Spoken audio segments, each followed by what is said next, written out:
tous, merci d'être si nombreux. Merci d'avoir pensé à mettre vos téléphones en sourdine pour ne pas déranger nos intervenants. C'est les premières précautions.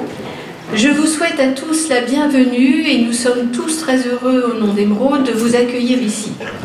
Alors, je vous reçois ce matin avec deux casquettes.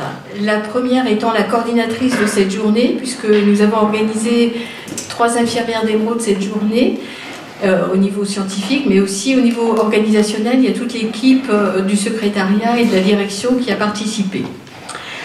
Et puis, je vous reçois aussi en tant que présidente de l'association Emeraude, que j'ai l'honneur de présider depuis fin mai. Voilà, après une longue carrière à Emeraude. Alors, aujourd'hui, se veut aussi une date, une festivité autour des 20 ans d'Emeraude.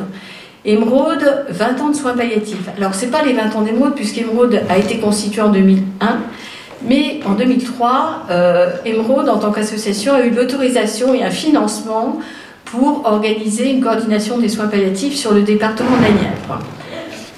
Cette organisation, elle n'a pu voir le jour, surtout que grâce à 2 médecins, le docteur Chantal Viraud, qui n'est plus dans le département de la Nièvre, qui n'exerce plus en tant que médecin de soins palliatifs, mais qui a été vraiment fondatrice de cette organisation des soins palliatifs sur la Nièvre et qui a vraiment beaucoup œuvré pour que les soins palliatifs existent.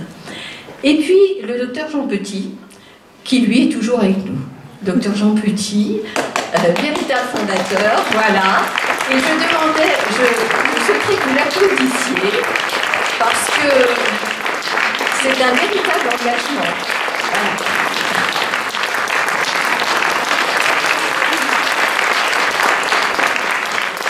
Voilà. Et sincèrement, il mérite ses applaudissements parce que je crois que s'il ne continuait pas à exercer, nous n'aurions plus de soins palliatifs dans la Nièvre. Ce serait plus possible. Donc franchement, un grand merci au docteur Petit.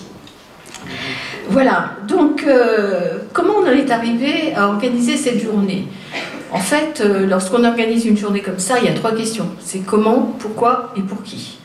Alors comment? Eh bien, 3 infirmières se sont réunies à Emeraude et ont réfléchi à ce qui serait intéressant. Ce projet, on l'a construit à partir de nos rencontres lorsqu'on va dans des colloques. Et je vous invite fortement à aller dans des colloques parce que vous rencontrez des gens formidables et vous allez voir aujourd'hui que tous les intervenants que vous aurez sont des têtes pensantes qui nous aident à avancer et qui ne sont pas seulement des têtes pensantes, qui sont des gens de terrain aussi. Donc voilà, à partir de nos connaissances, à partir de nos rencontres, on a pu construire un programme que l'on a soumis au bureau de l'association qui a validé ce programme.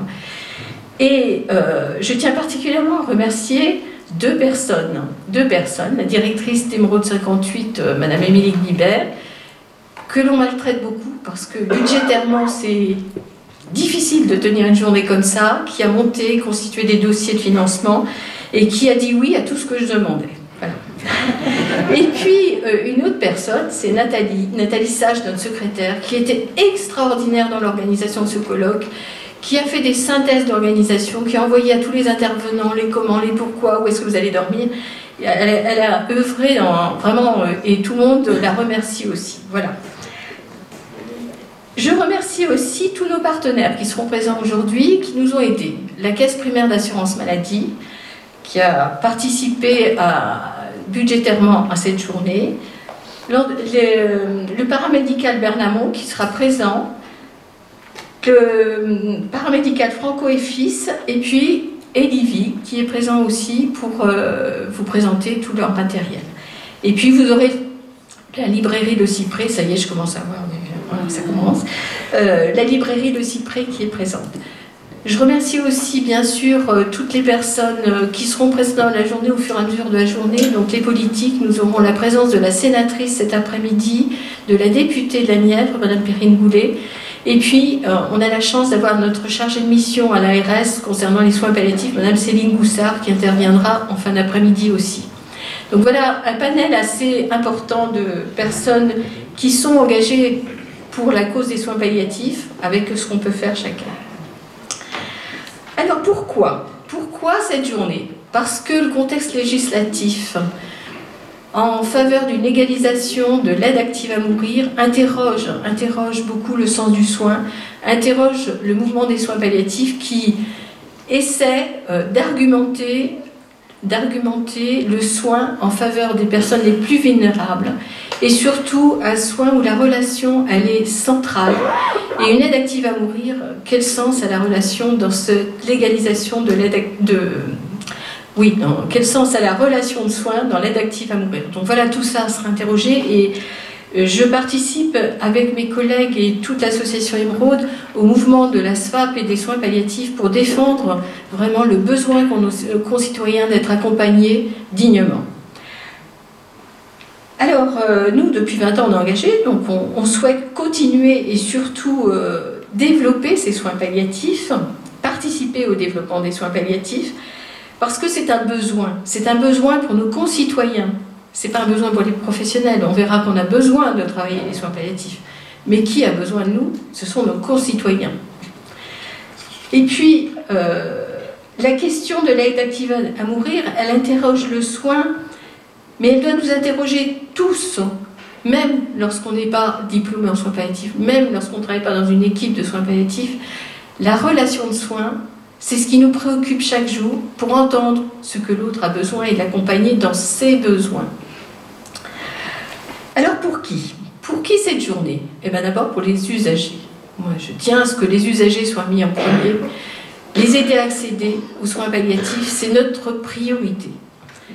Pour les professionnels que vous êtes tous ici, pour vous accompagner, pour vous aider à affronter ce qui va arriver, je pense, Jean-Marie va nous en parler, mais comment on va pouvoir travailler ensemble si une telle légalisation s'installe dans notre pays. Et puis, pour l'équipe d'Émeraude 58, parce que l'équipe d'Émeraude 58, et là, volontairement, je vous parle d'Émeraude 58 et pas d'équipe mobile soins palliatifs, nous sommes une équipe territoriale, avec un dispositif d'appui à la coordination et une équipe mobile de soins palliatifs. Un citoyen, un usager, un malade, ce n'est pas un patient de soins palliatifs, mais c'est un patient qui est dans un parcours de soins qui est souvent complexe. Et on doit travailler tous ensemble. Et le DAC, le dispositif d'appui à la coordination, aide à ce que les usagers aient accès aux soins palliatifs en sollicitant l'expertise de l'équipe mobile. On travaille ensemble. Donc je parle véritablement d'une équipe territoriale qui est au service de l'usager et des professionnels. Et puis, pourquoi? Pour qui? Pour nos tutelles. Pour nos tutelles, parce que nos dialogues de gestion sont toujours centrés sur les budgets. Mais derrière tout ça, il s'agit de quoi? Il s'agit d'humanité. Et j'apprécie énormément la présence de Madame Boussard, qui nous entend, qui comprend. Et on comprend aussi que les budgets sont restreints. Mais derrière tous ces budgets, il ne s'agit pas que de tableaux de financement, il s'agit de personnes en situation de vulnérabilité. Alors voilà, cette journée, on l'a voulu avec des intervenants divers, sur des sujets divers qui vont amener progressivement à réfléchir sur cette aide active à mourir, et puis un débat ce soir. Des intervenants à écouter, à entendre, dans toutes leurs compétences, et qui vous aideront peut-être à vous repérer dans tout ce qui est du législatif, déontologique, éthique, nos réflexions éthiques que l'on peut mener. Des soignants aujourd'hui, des juristes, un juriste que l'on a, des médecins, nos tutelles, et puis je vous dis la présence des politiques cet après-midi avec un engagement de ces politiques aussi, même s'ils participent aux discussions sur les lois, ils sont près de nous pour nous aider à avancer dans l'accès aux soins palliatifs pour nos usagers. Je vous remercie sincèrement et je vous souhaite une excellente journée.